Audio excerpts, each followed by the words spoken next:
Live TV news. मैं हूं आपके साथ पलक शर्मा। आइए रुक करते हैं इस खबर की ओर। केंद्रीय गृह मंत्री अमित शाह ने हिसार में महाराजा अग्रसेन की प्रतिमा के अनावरण पर कई विकास कार्यों की सौगात दी। इस दौरान अमित शाह ने कहा, आज ओपी जिंदल की पुण्यतिथि है। वे राज्य के बड़े राजनेता थे। देश के व्यापारी समुदाय में उनका नाम सम्मान के साथ लिया जाता था। उन्होंने मुनाफे से ज्यादा लोगों को प्राथमिकता दी, व्यापार से ज्यादा सहानुभूति को प्राथमिकता दी। इसी का नतीजा है कि आज करीब 5 लाख लोग ओपीडी सेवाएं लेते हैं और हर साल करीब 180 डॉक्टर बनते हैं। इसके साथ ही अमित शाह ने कहा, मैं महाभारत काल की बात कर रहा हूं। आप कल्पना कर सकते हैं कितना पैसा होगा, हर कोई समृद्ध होगा, ऐसा उदाहरण कभी नहीं देखा गया। आप भी देखिए आगे इस वीडियो में केंद्रीय गृह मंत्री अमित शाह ने क्या कुछ कहा। आज स्वर्गीय ओपी जिंदल जी की भी पुण्यतिथि है। ओपी जिंदल जी इस प्रदेश के बड़े राजनेता रहे।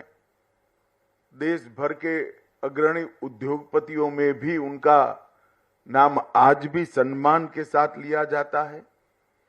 परंतु ये सब के साथ साथ वैश्य समाज में जन्मे इसके संस्कार के अनुरूप लाभ से पहले लोक की चिंता, मुनाफे के पहले समाज की चिंता और कारोबार से पहले करुणा का भाव, ये दोनों सिद्धांतों को ओपी जिंदल जी ने प्रतिपादित किया था। और इसी का सुफल है कि आज इतना बड़ा अस्पताल, जहां करीब करीब 5 लाख लोग ओपीडी में सेवा लेते हैं, लगभग हर साल 180 के आसपास बच्चे यहां से मेडिकल स्नातक और अनुस्नातक होकर आगे बढ़ते हैं और कई सारे रोगियों को अनेक प्रकार के गंभीर रोगों की सबसे आधुनिक चिकित्सा व्यवस्था आज महाराज अग्रसेन की ये भूमि पर हुई है। वो ओपी जिंदल ने डाली हुई नींव का ही कारण है। आज यहां पर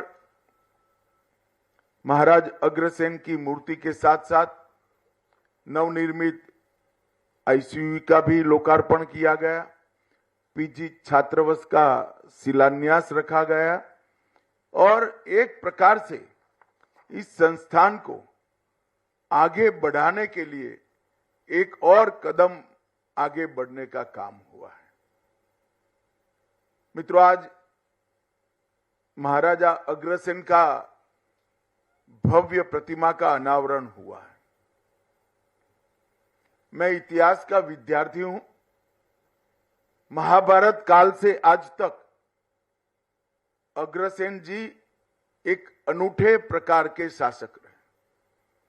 उस जमाने में लगभग 5300 साल पहले मेरे शहर में जो आता है वो आते ही लखपति होगा और आते ही महल को प्राप्त करेगा, ऐसी नींव डाली। एक प्रकार से ऐसा कहते हैं कि उस जमाने में उनकी राजधानी में 1 लाख लोगों का निवास था और जो नया व्यक्ति वहां शरण लेता था, आता था अन्य राज्यों से, उनको 1 ईंट हर परिवार देता था तो 1 लाख ईंट मिल जाता था और 1 रुपया भी मिलता था तो 1 लाख रुपया भी मिलता था। आप 1 ईंट और 1 लाख का मूल्य आज के जमाने के हिसाब से मत करिए।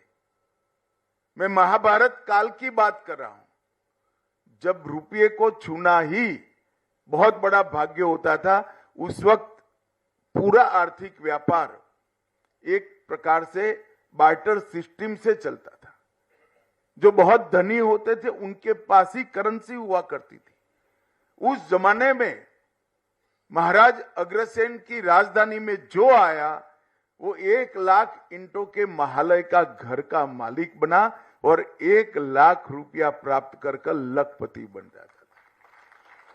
समृद्धि का इतना सुचारू रूप से राज्य पर बोझ डाले बगैर हर व्यक्ति के कल्याण का रास्ता शायद आज तक किसी ने ना ढूंढा है, ना किसी ने जमीन पर उतारा है। महाराजा अग्रसेन बहुत वीर योद्धा थे। महाभारत के युद्ध में भी इन्होंने हिस्सा लिया था, बड़ी युवा अवस्था में। और इन्होंने एक प्रकार से पूरे समाज तो खैर अब बना, उस वक्त पूरा राज्य ही होगा, पूरे राज्य के संस्कारों को सिंचित करने का काम। इस खबर में बस इतना ही। ऐसी खबरों से जुड़े रहने के लिए देखते रहिए सच का साथी लाइव टीवी न्यूज।